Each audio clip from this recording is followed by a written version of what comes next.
When you're using AnyDesk and trying to connect to another computer, you might get this error that says, as a professional user, you will no longer be able to use AnyDesk without a license.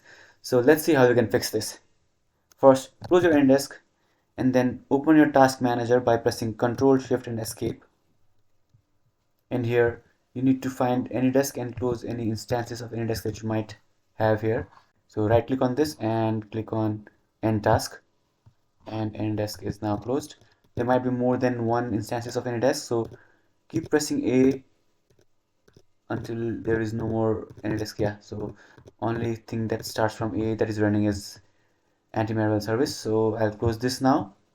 Now press Windows R and your command prompt will open, and here enter this command. I will have this in the description. You can copy it from the description.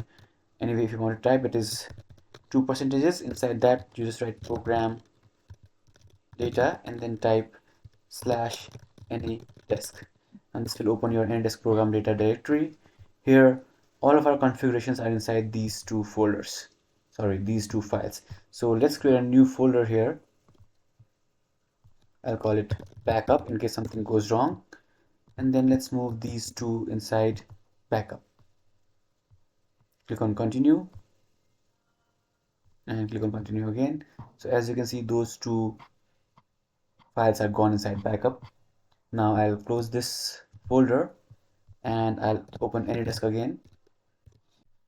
And now when you open your AnyDesk, your address will be changed, it will be reset, and now you can connect to any computer from here. So I'll not connect to this one because this is online and I don't want to connect to any of this here.